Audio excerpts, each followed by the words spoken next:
if it wasn't for but there is a person at your front door.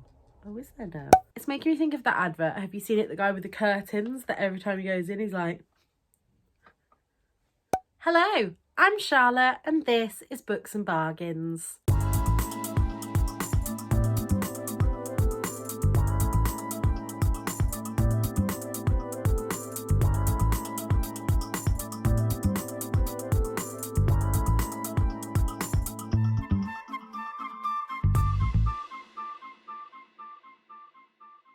I have put off filming this video while I have been feeling rubbish, and although I'm not 100% there, I don't think I can put it off any longer. I've had my fringe cut recently and it is annoying me a little bit, but I didn't want to clip it up. I wanted to, because I like the way it looks. It gets in my eyes a little bit. But yeah, anyway, let's try and ignore my fringe. Today I'm coming to you with part 1 of my 2K Q&A. I asked you guys to leave me questions and you guys delivered. We have a real varied range of questions in this one. I think I'm going to split this one into 2 parts. I have 38 questions to answer. Now, there were more than this, but some are repeats of other questions, so I've kind of amalgamated them into one. And so let's just get into it. In the second part of this Q&A, I will be giving away the winner. I've put everybody's names in the back of this notebook, all with numbers, and I'll just use a random number generator. So the first question is, if there was one book you could read again for the first time, what would it be? And I think pretty much the answer to this is any book that I've given a 5-star to, because I just don't know if I'd ever get the same joy from rereading. But that said, I have reread the Brown Sisters trilogy this year and loved all the books as much, if not more. But I think with this one, I'm going to go with any kind of book that I've read that's got some kind of twist in it. Because I don't know if once I know the twist, I'd ever get that feeling again. But I've picked 2 books out specifically. And the first one could also class for a question that's come in a few questions' time about which book I think more people should read. And that's The Paris Library by Janet Skeslin Charles. Now, I have said again and again, I'm not really into historical fiction. And yet, when I find a historical fiction that I love, I really, really love it. And this was no exception. This is based during the Second World War at the American Library in Paris, but it is also based in Montana in 1983 with a teenager who is kind of desperate to escape her life, becomes friends with Odalie, who we are following in the 1939 it is, so it's right at the beginning of the war. And yeah, I really love this book. I think if you are a book lover, if you like books about books and libraries, you definitely love this one. And like I say, I wish I could read this again for the first time. I had got a project to reread more books this year and I would like to reread this one, but if you've been watching any of my weekly vlogs, you know that my reading has tanked. So I don't know whether it's the right time. Another book that I would also love to reread for the first time is The Appeal by Janice Hallett. Everyone on Booktube and his dog has either read this one or spoken about it, so this should be no surprise to people. But this book was just so different to anything I've read before. It's done in a multimedia format. We know that a murder has taken place. We are following 2 law students as they figure out what's happened. And throughout the book, you get different snippets of conversations and emails, and you kind of have to piece it together yourself. It also helps. I've just realised in the vlog that I wore this, in the vlog that I read this, I also did a lot of wearing of this dress. This is when I went to Oxford with Victoria and she very kindly bought me this. And I don't think I really mentioned it much in the vlog, I'm not sure, but I lost my coach ticket. So I got the coach there, and because I'd lost my coach ticket, instead of paying again for a coach, and the coach was something ridiculous like 4 hours and I had to change at Birmingham, I decided to get a train ticket But because I bought a specific train on a specific time, I had about 4 or 5 hours at Oxford train station. And Oxford train station, you think, oh, it's a city, it'll be big. It wasn't. There was barely anything there besides a toilet, and I think there was a Costa and an M&S food, but very, very sparse facilities. So I literally sat reading this, and yeah, I'm never going to get all these questions done if I ramble as much as that. The next question is one that I've been asked before and one that I really struggle to answer, and that's, what books would you take with you to a desert island? And I am such a mood reader. I'm not one of these people that can pinpoint like favourite books. Like, I have gone through my shelves recently and I've tried to just keep the books that I will reread. I mean, most of my bookshelves are taken by to be read books because I prefer having the options of new books than rereading. So actually, I haven't got an answer for this one. I don't know what book I would take to a desert island. It would just depend on what I was reading at the time. Now this next question. Thank you for the question, but I'm not sure whether this person actively watches my channel or just came along for the giveaway. But either way, that is fine. But it is, what is your favourite paranormal horror novel from an indie author? I don't think I have ever read a paranormal horror novel, let alone one from an indie author to then have a favourite. So if you know any paranormal indie horror novels that you think I would enjoy, please let me know, but it's not something that I have read. Question number 4 is, if you could give one piece of advice to someone with chronic illness, what would it be? And this is a really difficult one because, as a lot of you know, I am really in a bad place with my chronic illness at the moment. Chronic illness, maybe that is my piece of advice, that chronic illness is not stagnant. Just when I think that I have got something sorted, e.g. I had my hysterectomy in January 2020, so over 3 years ago now. And I would say, once I'd got over, I mean, I had open surgery, so I have a scar right down my stomach. So that was a lot to recover from. But immediately after that surgery, I felt a lot better than I had done in years. Long story short, I have polycystic ovaries, and for about 10 years, I would say, yeah, because I had my first surgery in 2010 and I had my hysterectomy in 2020. So in that decade of my 20s, I spent it either in pain with big cysts, on waiting lists to have cysts removed, or recovering from surgeries. So I genuinely thought that my hysterectomy, the reason I ended up having a hysterectomy is because I lost an ovary 2 years before because of a giant cyst. The first few surgeries I had, they drained the cysts, but they just kept coming back. And the smallest one I think was the size of a satsuma. Now bear in mind, your ovary is the size of an almond. And the largest one I had was the size of a grapefruit. So they were pretty sizable cysts that I was growing. They didn't know why, because polycystic ovaries usually are lots of small cysts, whereas although I did have small cysts, I also had these big cysts that I'm very good at growing cysts, put it that way. So I lost an ovary during one surgery because the cyst had ruptured and damaged the ovary and fallopian tube. So when I then again had another big cyst, I spoke to the consultant about having that ovary removed, because I was literally, every time they were taking a cyst, I was growing new ones. So from all that surgery, I also have endometriosis. And from all that surgery, I have adhesions.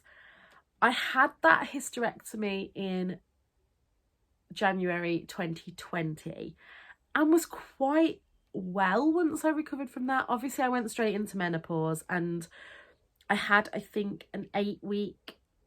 Yeah, it must have been 8 weeks when I was not allowed to start HRT while all my cysts were all my tissues and things were sent off to histology to make sure that it wasn't cancerous, which it wasn't, thankfully. And yeah, then I started HRT, and for a while I felt a lot better.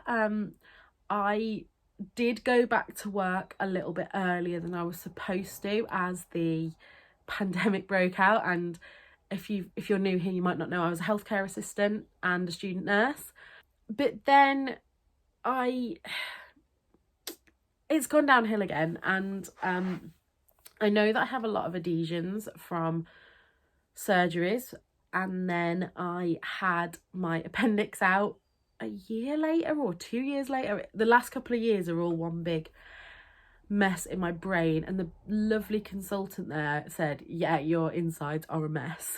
Everything's sticking together. And yeah, so back to the question, what piece of advice would I give someone with chronic illness is it's not linear. And even in the worst of times with it, I have found this, it's something that I always thought sounded a bit woo, but I have found doing a gratitude journal really, really helps me. And this doesn't have to be for anybody else. I hate people who tell people to just be grateful for what they've got, because it's not as simple as that.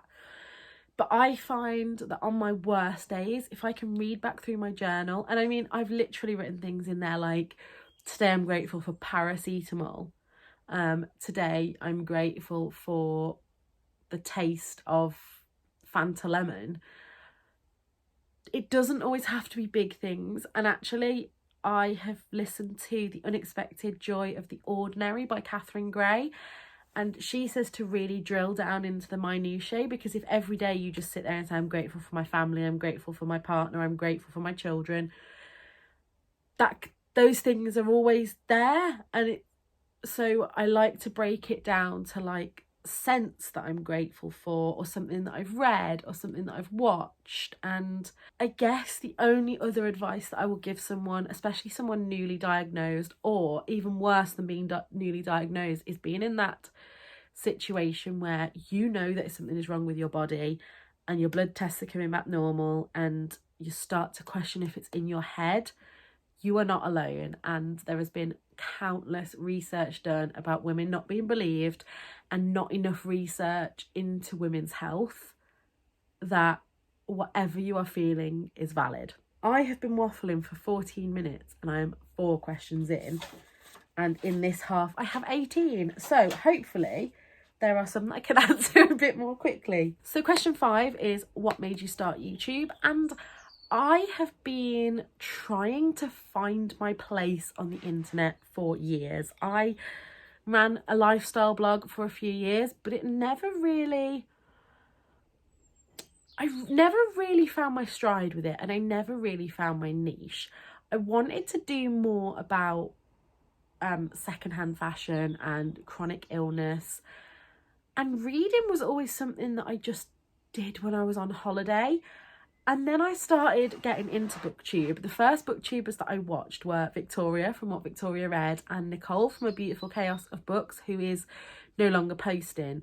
But they seemed to just have such a fun time with it, and I slowly started making time for reading again. Obviously, during the pandemic, I really stepped up my reading. I have got some clips, and I will never forget doing night shifts. Now, bear in mind, I worked on the COVID high dependency ward, so it was difficult at times, but I have got this memory of sitting in a storeroom on my break, because a lot of people like the lights down on their break to quite rightly have a nap, but I just felt that having a nap just messed my head for the rest of the night. So I was reading Jenny Oliver's The Summer We Ran Away in a storeroom with IV pumps, and the light in there was on a sensor, so I think every 5 minutes I had to stand up and wave. But yeah, I really could go off on a tangent on this, but that is really why I got into Booktube, just because I wanted to talk to more people about books, and never in my wildest dreams could I imagine that. I think I'm coming up to my 4th birthday this June, never thought that I would have over 2,000 people watching this crazy little corner of the internet. So yeah. Question 6 is, what is your favourite thing to cook? And I don't really like to cook. I had got into a better routine with cooking, but at the moment, the way that my stomach is, I'm still waiting for a gastro appointment. A lot of foods make me either sick or in pain or on the toilet. So I have 3 kind of meals at the moment that I cook on repeat, and I know that they'll be fine with me. One of them is spaghetti bolognese, one is a fish pie, and one is salmon and rice. So yeah, not very adventurous. Question 7 is, what's your favourite chocolate bar? And my absolute favourite is the Tony's Chocolonely pretzel something bar. I think it's like dark chocolate, sea salt and pretzel, and it's bloody lovely. But I'm also partial to a Lindor,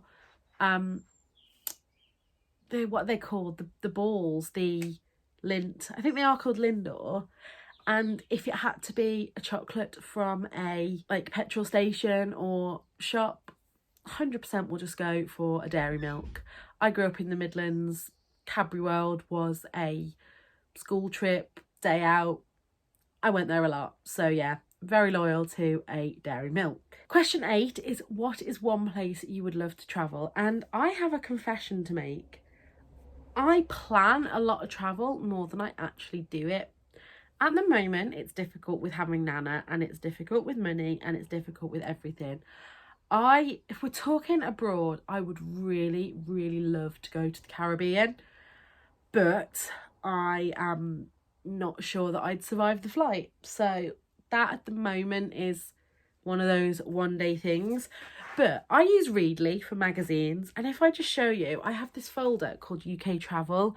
Now, every one of those is an article or something that I have screenshotted of different places that I would like to visit in the UK. There are towns, there are cities.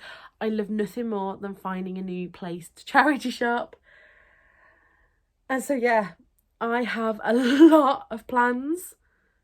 But at the moment, I have a cruise booked already. I think I've mentioned this before, that in May we will be taking Nana on a cruise in the Norwegian fjords, which was not something that was on my kind of bucket list to do.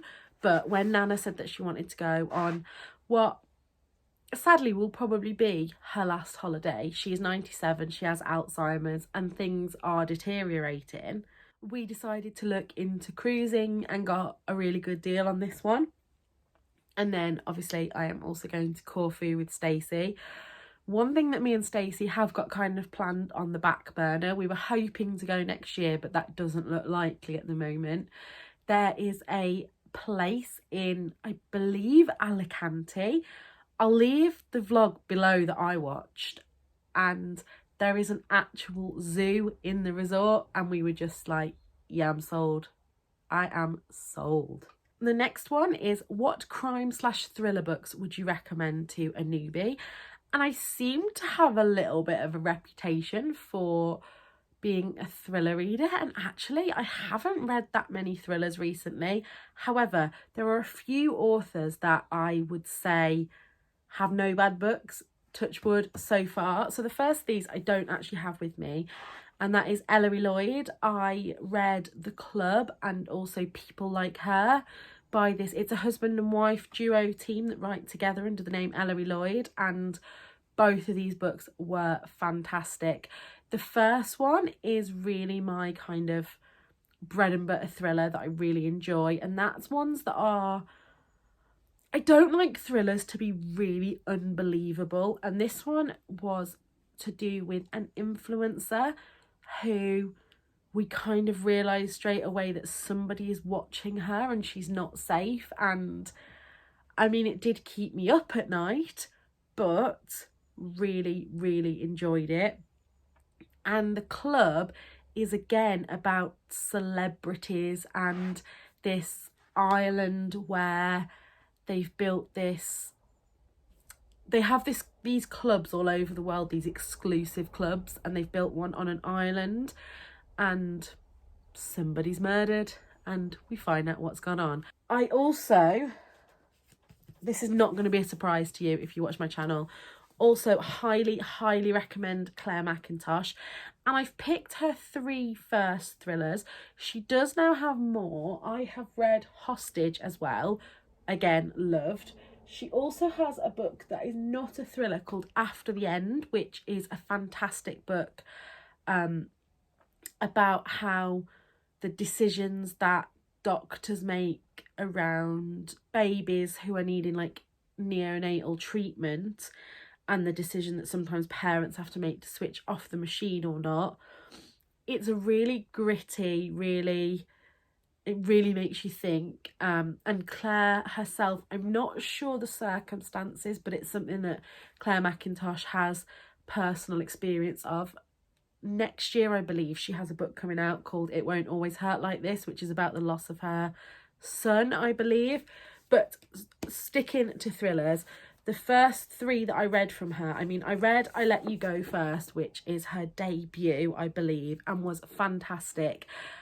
I think that Claire Mackintosh gets a bit of a Marmite response on Booktube, because I know that Emma from Drinking by My Shelf is with me on this one, that this had the best twist I've ever read in a thriller, whereas Leanne from Literary Diversions doesn't seem to like Claire Mackintosh's books. But yes, this one says, a tragic accident, a past you can't escape. A tragic accident, it all happened so quickly, she couldn't have prevented it, could she? Now, it has been a few years since I read this one, so I don't want to try and give you too much of the story because I don't want to give accidental spoilers.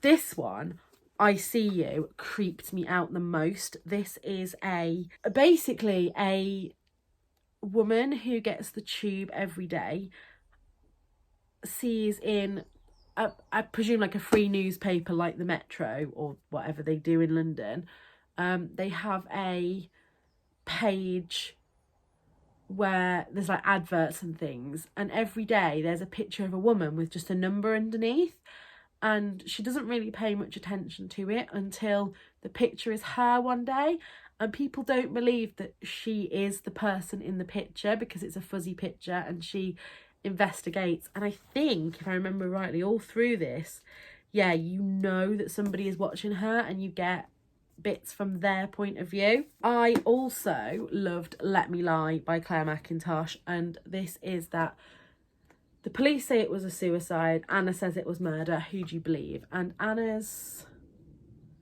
mother jumped from, is it Beachy Head? Is that what it's called?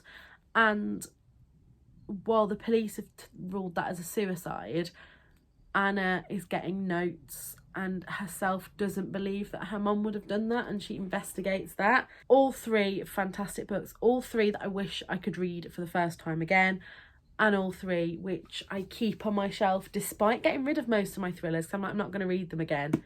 There's something that keeps me holding on to these 3.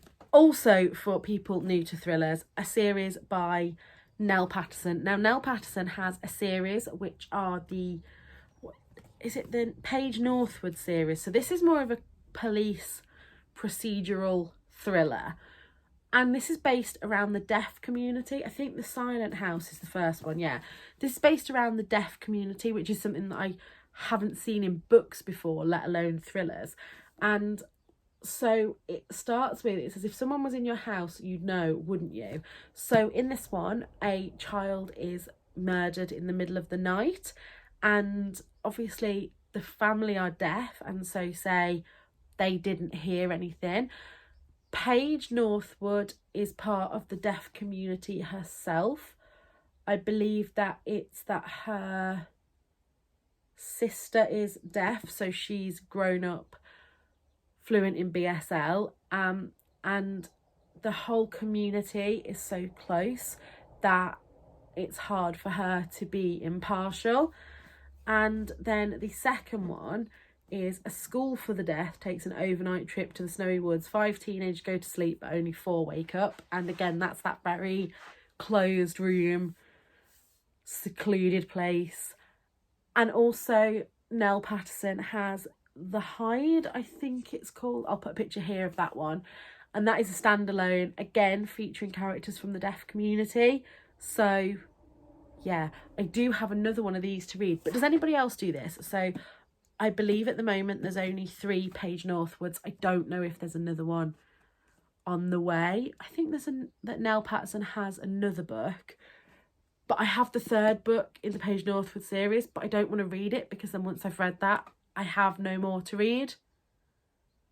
Or is that just my brain? Question 10 is, how has your reading taste changed since starting Booktube and why? Now, this is something that I have been contemplating a lot recently, because prior to starting Booktube, I would say that I was a holiday reader. So when me and Tom were on holiday, I would always take a stack of books with me. I would always buy new books at the airport. But generally in between, I didn't really read an awful lot. And Booktube at first was a really positive thing for my reading. It really got me reading a lot more. I'm really enjoying it. And then I'd say for the past 6 months or so, I have been in a real kind of dilemma with myself and Booktube, in that I'm not reading as much as I was, and also I do sometimes feel the pressure to read books that I'm expected to read. I know that sounds really silly, but I sometimes feel that I want to read all the new releases, but at the same time I just want to mood read. I also feel this kind of, I want to sit and make more like videos about, say, like 5 books on a certain theme, but then I feel like books that I read years ago, I worried that I will recommend them here and unwittingly recommend a problematic book that I didn't pick up on at the time as being problematic. So Booktube can be the best thing and it can be the worst thing. There are some fantastic books that I would never have read if it wasn't for Booktube, and actually that's the next question.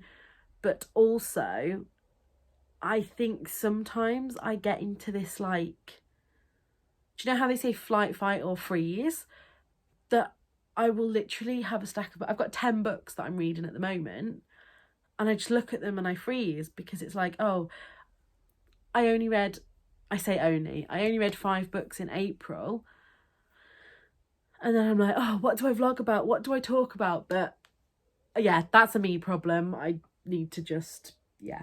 So question 11, what's the best and worst book you've read because of Booktube? Now, I'm going to throw Victoria under the bus here, because Victoria loves Emma Donoghue. And I'll give her her merits. She told me to read The Pull of the Stars, and I did enjoy it. I didn't think it was worth as big a hype as it got, but I did enjoy it. So then on holiday last year, and I say I'm throwing Victoria under the bus, I'm throwing Tom under the bus as well, because he'd read this and told me that I would love it. I read The Wonder, and I was bored. I was bored out of my mind for the whole time. But yeah, because Tom wanted to read it, Tom wanted to discuss it with me, I kept going, and he kept saying, oh yeah, it gets better, it gets better. It didn't. So I'm sorry, Emma Donoghue. I know that you are a beloved author, but you are not for me. And then the best is a really hard one to put my finger on, but I looked through the books that I have kept up on my shelf up here, and this one, I'm going to take Victoria from under the bus now, because The Sin Eater is one that Victoria told me to read. Now, there is not a chance in hell that I would have picked this up without Booktube. And I also think that I got a proof copy or a hardback from Book Break, which, again, without Booktube, Book Break wouldn't send me books. Now, this book was, what is it that Victoria tells me? Because I always call it historical fiction, but it's a speculative narrative, I believe. Correct me, Mrs. English teacher. This is weird, but I loved it. So basically, a sin eater is somebody that after someone has died, they're placed on top of their coffin are different things to represent the sins from their life. And the sin eater has to come along and eat the food. I really don't think that I am giving this a justice, but the woman that becomes the sin eater has been sentenced to being a sin eater because she stole a loaf of bread. But she soon finds out that her new invisibility opens doors, and when two of the Queen's courtiers suddenly die, she begins to investigate a terrible rumour. So it's kind of mystery as well, and I really enjoyed that. And you know, that could be another contender for a book that I wish I could read for the first time again. Question 12 is, what was your favourite book/series as a child? And I'm going to rehash the same answers that I have said before. So when I was a young child, it was Old Bear by Jane Hissey. The Old Bear series were books that I absolutely loved. There was also a book called Cuddly Dudley, which was about a penguin who didn't want a cuddle, even though he was the most cuddly penguin in the world. I think I read a lot of that because I grew up in Dudley. And I can also, off the top of my head, think of this book called The Mum Who Was Made of Money.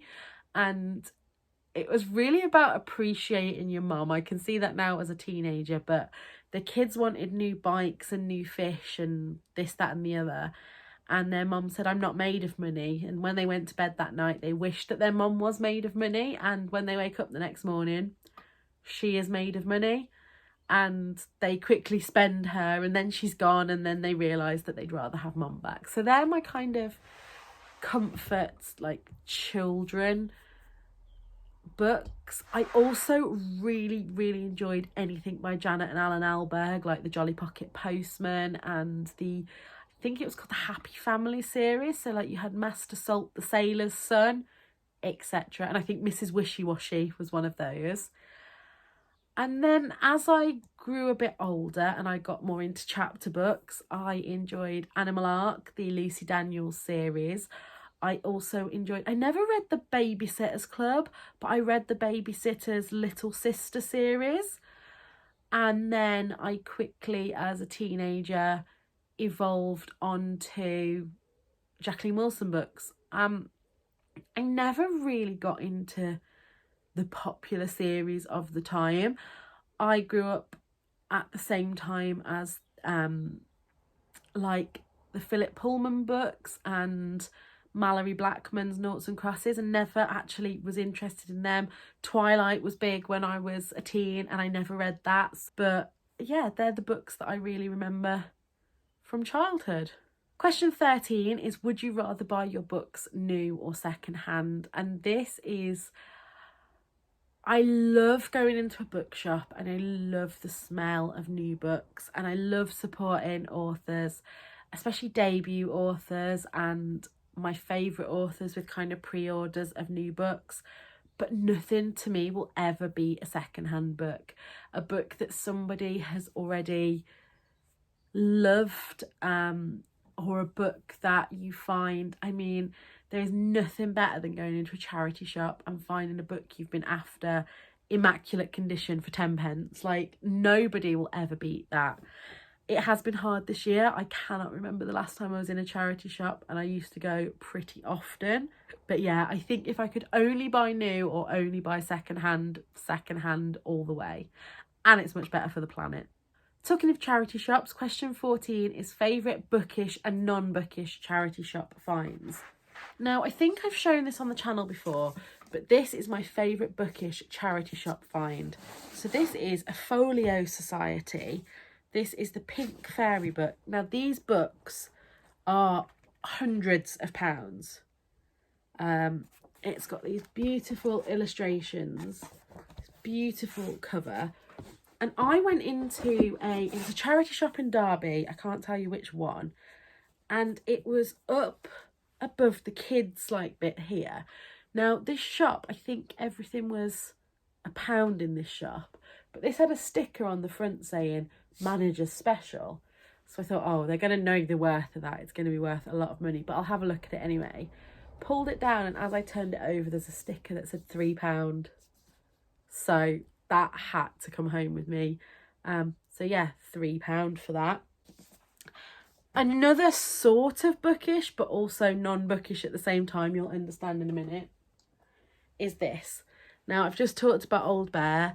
This is a Royal Doulton Old Bear figurine, and I found that for £1 in a charity shop when we were down in Lowestoft.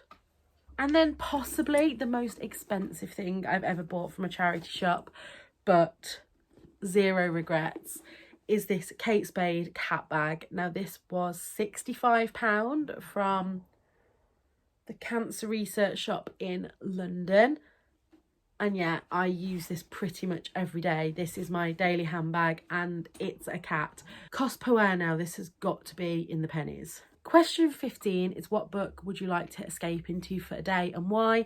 And I am going with Pages & Co. because, I mean, I know that's a series, but I'd happily go into the original book. I could go in at any point.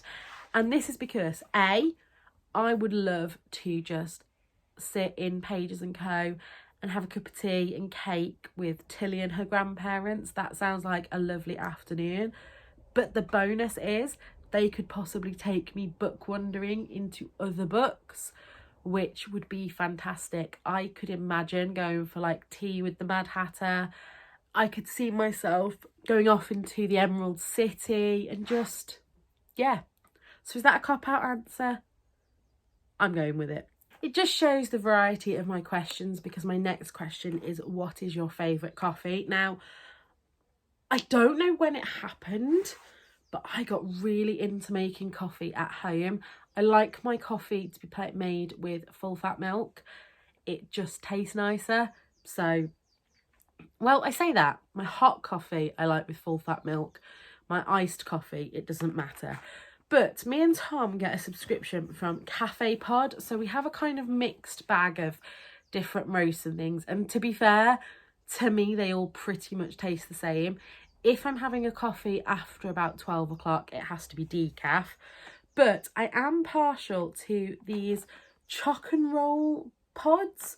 So they're from Central America, and it says if you like cacao-rich truffles. And I've had flavoured pods before. I've had vanilla ones and caramel ones, and they just don't do it for me. So we always buy the Monin syrups, but this one is fantastic. And if you put one of these pods with the Monin cherry syrup, it is heaven. However, I did see on Instagram this morning that Cafe Nero now do some sort of cherry iced coffee contraption. So I would like to try that out. If you didn't already know, cherry and peach are my favourite flavours, scents.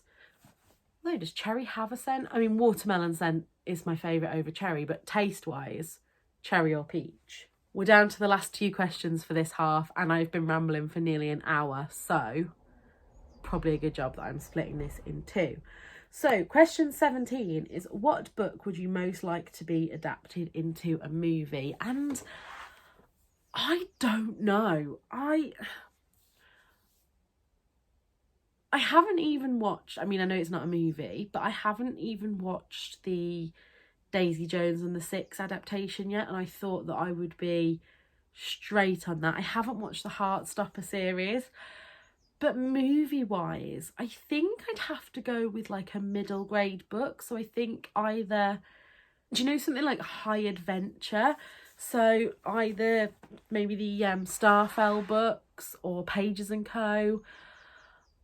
Yeah, I don't know. I don't know. There's not, I'm a kind of either or. There's not many places that I have loved both the book and the movie. It tends to be one or the other to me. If I like the book, I generally don't like the movie. And if I like the movie, I generally don't like the book. So, yeah. And last but not least, for this half of the video, name one book you wish more people would read. And this is where I mean, like, I am worried about recommending this book, because what if people go away and read it and then come back and tell me that it's really problematic. However, that is A Song for Tomorrow by Alice Peterson. I read this cover to cover during one of my hospital admissions, and this is about a young girl with cystic fibrosis who wants to become a singer and doesn't want her cystic fibrosis to hold her back. Now, the author, Alice Peterson, this is based on a true story, and Alice Peterson worked closely with the family to make sure that this was an accurate representation. I also follow a girl called Josie on Instagram who has cystic fibrosis herself and said that the representation in this was really accurate. And so I feel comfortable recommending it in that way. But this book just absolutely blew me away at the time that I read it. It was one of those things that I don't actually know what got me to pick it up. That's another time that I've read books, is when I was in hospital. But I've never ever heard anyone on Booktube even say they've read it. So if you have read this book, let me know down below. Right, I am out of spoons now. I'm not even sure that I'm going to film the second part of this today. I'm hoping that I can just have a little rest now and then come back to it. But more than likely, it will be another day after I've slept. But stay tuned for part 2, where I will announce the giveaway winner. And until next time, look after yourselves. Bye.